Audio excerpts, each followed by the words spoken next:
चलिए अब खबरों को विस्तार से देख लेते हैं। राजस्थान विधानसभा में भारी हंगामा हुआ। विधानसभा की कार्रवाई शुरू हुई और सदन में बीजेपी विधायक धरने पर बैठे। बीजेपी विधायक विधानसभा में हंगामा कर रहे हैं।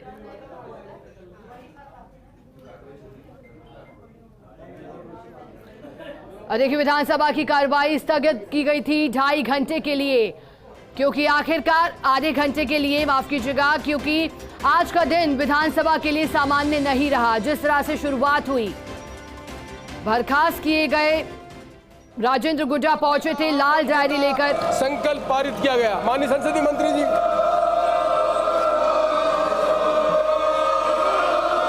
अध्यक्ष महोदय, मैं आपके सम्मुख एक प्रस्ताव रखना चाहता हूं।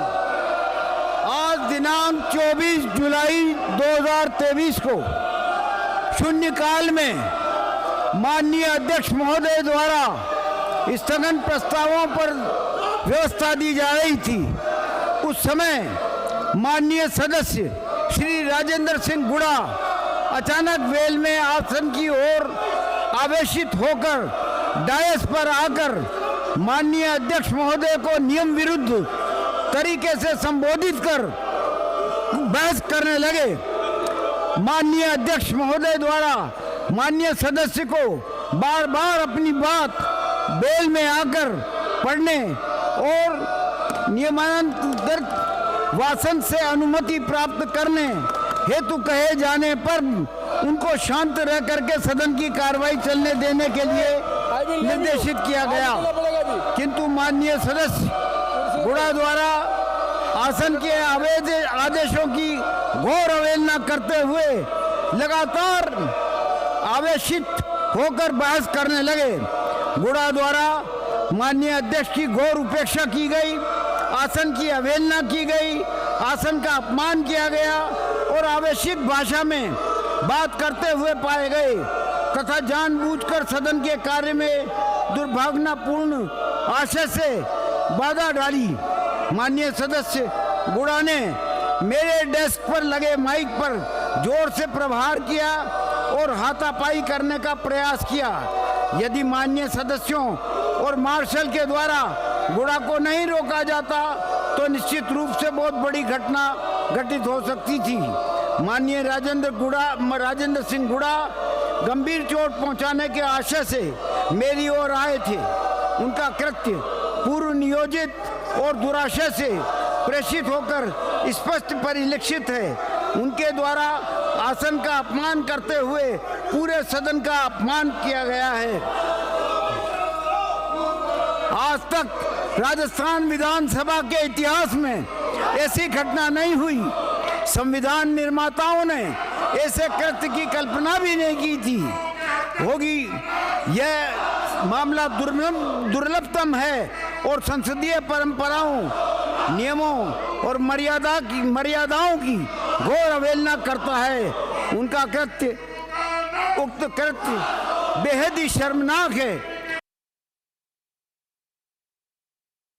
अतः राजेंद्र सिंह गुड़ा माननीय सदस्य को उनके गैर मर्यादित आचरण, सदन का अपमान एवं अनुशासनहीनता करने के कारण मैं प्रस्ताव करता हूं कि उन्हें इस सदन से 5वीं राजस्थान विधानसभा की शेष अवधि के लिए निलंबित किया जाए। इसी के साथ साथ पूरे सदन के दौरान हमेशा से जो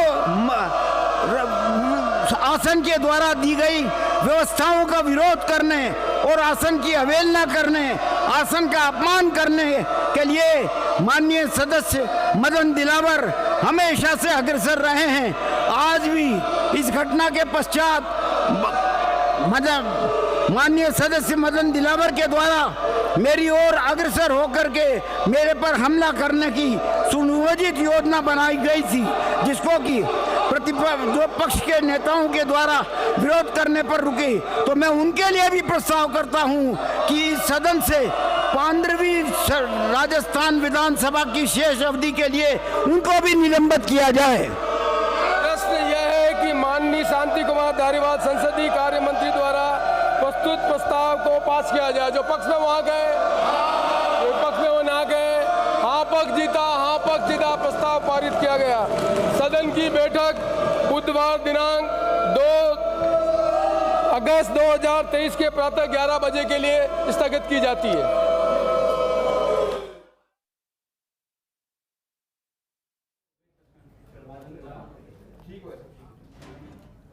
तो देखिए, सदन की कार्रवाई को तो स्थगित कर दिया गया है। इससे पहले शांति धारीवाल ने प्रस्ताव रखा। उन्होंने प्रस्ताव रखा जिस तरह से आज के दिन बीता पूरा विधानसभा में, जिस तरह से बर्खास्त मंत्री राजेंद्र गुड्डा पहुंचे थे डायरी लेकर के, फिर आसन के सामने नोकझोंक हुई थी स्पीकर के साथ उनकी, जिसके बाद फिर उन्हें वहां से मार्शलों के सहारे बाहर निकाला गया था। प्रस्ताव रखा संसदीय कार्य मंत्री शांति धारीवाल ने, कहा कि शेष कार्यवाही के लिए राजेंद्र गुड्डा को विधानसभा से निलंबित किया जाए। इतना ही नहीं, बीजेपी विधायक मदन दिलावर का भी नाम लिया और कहा कि उनकी ओर से जो कृत्य किया गया वो एक सोची समझी साजिश के तहत किया गया और इसी के चलते दोनों को निष्कासित करने के लिए शेष विधानसभा सत्र से उन्होंने मांग की। और फिर स्पीकर जोशी ने जिस तरह से कार्रवाई रहती है, कहा कि कौन कौन इसके पक्ष में है, तो पक्ष में ज्यादा लोग सदन में मौजूद तमाम सदस्यों ने पक्ष के लिए हामी भरी। हामी भरने के बाद उन्होंने कहा कि हाँ पक्ष जीता है, ऐसे में दोनों प्रस्तावों को स्वीकार किया जाता है। और देखिए, ये पूरा जो दिन था आज का, ये पूरा दिन अब कई दिनों तक चर्चा में रहेगा, क्योंकि जिस तरह से लाल डायरी लेकर के पहुंचे थे, हालांकि हिदायत दी गई थी स्पीकर जोशी की तरफ से उन्हें कि बाद में इस पर चर्चा की जाएगी, अपना स्थान ग्रहण करें, लेकिन आसन के सामने पहुंचे और फिर बहसबाजी स्पीकर के साथ। 2 अगस्त 2023 को प्रातः 11 बजे तक के लिए कार्यवाही को स्थगित किया गया है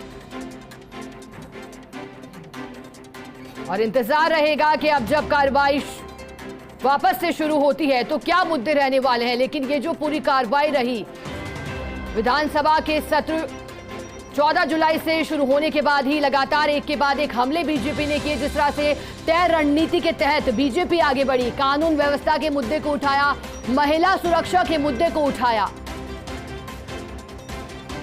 और इसके बाद अब आज कार्यवाही को स्थगित कर दिया गया है। इससे पहले भी आज के दिन में एक बार के लिए कार्यवाही को आधे घंटे के लिए स्थगित किया गया था, फिर से कार्यवाही को शुरू किया गया। जब स्पीकर जोशी ने देखा कि हालात धक्का मुक्की के बन रहे हैं तो उन्होंने फिर कार्यवाही को स्थगित किया। और हमारे साथ सहयोगी ऐश्वर्य प्रधान जुड़ गए हैं। ऐश्वर्य, कार्रवाई को तो स्थगित कर दिया गया है, लेकिन आज के पूरे दिन का विश्लेषण चाहेंगे कि आप करें। अभी बीजेपी विधायक नारेबाजी भी कर रहे थे। देखिए शिखा, आज के पूरे दिन का जो विश्लेषण है ये स्पष्ट तौर पर है कि लाल डायरी राजस्थान की राजनीति में एंटर कर गई है, क्योंकि हाउस में इसको लेकर हंगामा हो चुका है। और लाल डायरी, हालांकि हाउस में जिस मुद्दे को लेकर हंगामा हुआ ये तो पब्लिक के सामने आ गया, लेकिन रिकॉर्ड पर लाल डायरी इसलिए नहीं आ पाई क्योंकि नियम और प्रक्रियाओं के लिहाज से यदि लाल डायरी को टेबल करने की बात कही जाती राजेंद्र गुड्डा के द्वारा या भारतीय जनता पार्टी के लोग नियम परंपराओं के लिहाज से आते तो विधानसभा के रिकॉर्ड पर अंकित हो सकता था। लेकिन जब हंगामा हुआ, गुड्डा का प्रकरण हुआ, मार्शलों के द्वारा उन्हें बाहर निकालना पड़ा और गुड्डा की ही पार्टी के लोग यानी शांति धारीवाल की तरफ गुड्डा गए तो उस दौरान रफीक खान ने बचाव किया और रफीक खान और राजेंद्र सिंह गुड्डा दोनों के बीच में हाथापाई की नौबत आ गई, कॉलर पकड़ने तक की स्थिति आई और उसके बाद फिर रामलाल जाट ने कसकर पकड़ लिया राजेंद्र गुड्डा को, जिससे कि मामला थोड़ा ठंडा होने की स्थिति में आया, वरना हाथापाई जैसी नौबत आ चुकी थी। राजेंद्र गुड्डा को काफी सारा गुस्सा उनके चेहरे पर देखा गया था। इन सब के अलावा ओवरऑल अगर इसका विश्लेषण की बात करते हैं तो लाल डायरी को लेकर आज सदन में लगातार हंगामा होता रहा और हंगामा इस कदर बढ़ा कि आखिरकार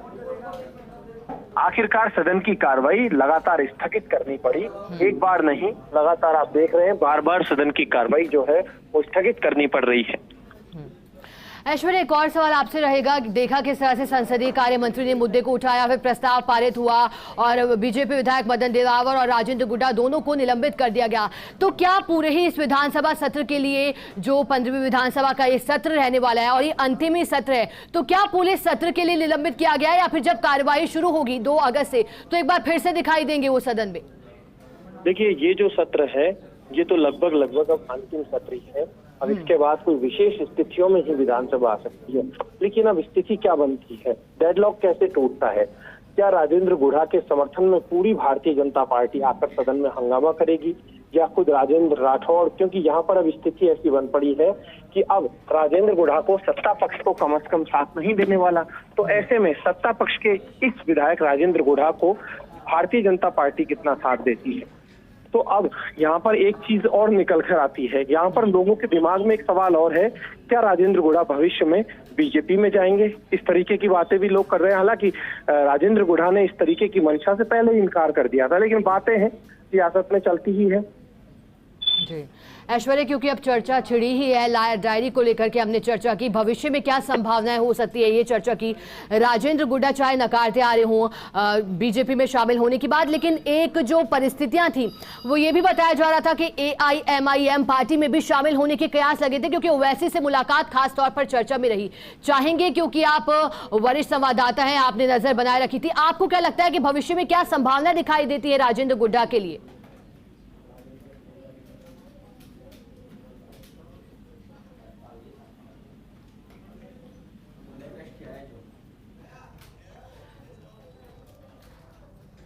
चलिए कोशिश करेंगे एक बार फिर से जुड़ने की, जिस तरह से लेकिन सहयोगी बता रहे थे कि आज का दिन सिर्फ लाल डायरी के इर्द गिर्द घूमा, क्योंकि जब पहुंचे थे लाल डायरी लेकर के तो उम्मीद किसी ने नहीं की थी। हालांकि जब पार्टी में मंत्री थे तभी भी पार्टी पर निशाने साधते आए थे, अपनी सरकार को कई बार कटघरे में लाकर के खड़ा कर दिया था। और ये हालात यहाँ तक पहुंचे कि जब महिला सुरक्षा पे बात हो रही थी, मणिपुर का जिक्र हो रहा था, तो फिर राजेंद्र गुढ़ा ने विधानसभा में खड़े होकर के अपनी सरकार को घेरा था और अपने गिरेबान में झांकने की बात कही थी। उसके बाद मुख्यमंत्री की अनुशंसा पर राज्यपाल ने मंत्री पद से उन्हें बर्खास्त किया और फिर अब आज लाल डायरी लेकर के पहुंचे। लेकिन इस बीच संसदीय कार्य मंत्री शांति धारीवाल और उनके बीच में नोकझोंक तो हुई, साथ ही आरोप भी लगाया कि जो कृत्य उनके द्वारा किया गया माइक नीचे करने का, ये कोई अचानक हालातों को देखते हुए नहीं बल्कि एक सुनियोजित कृत्य था। यानी कि उन्होंने उनके इंटेंशन पर भी सवाल उठाए, पहले से प्लानिंग की गई, सुनियोजित बताया और मदन दिलावर पर भी खूब आरोप लगाए। इस बीच बीजेपी विधायक ने भी नारेबाजी की वहां पर, लेकिन अब 2 अगस्त तक के लिए कार्रवाई को स्थगित कर दिया गया। एक बार फिर से 2 अगस्त को जब कार्यवाही प्रातः 11 बजे के पास शुरू होगी तो देखने लायक रहेगा कि अब कौन से मुद्दे रहते हैं, क्योंकि जो मुद्दे बीजेपी ने शायद उंगलियों पे गिने थे, कानून व्यवस्था को लेकर, महिलाओं सुरक्षा को लेकर के या फिर कोई अन्य मुद्दे, तो वो तमाम मुद्दे हैं जो बीजेपी उठा चुकी है। इस सदन में हमने देखा कि किस तरह से बीजेपी ने एक के बाद एक कई बार मुद्दों को उठाया और नारेबाजी की। हालांकि कोशिश स्पीकर जोशी की यही रही कि हालात सामान्य रहे, लेकिन ऐतिहासिक ये सदन इसलिए भी कहा गया क्योंकि इस बार जिस तरह से इतिहास रचा गया, 14 जुलाई को राष्ट्रपति द्रौपदी मुर्मू पहुंची, पहली बार राष्ट्रपति का संबोधन हुआ। चलिए हमारे साथ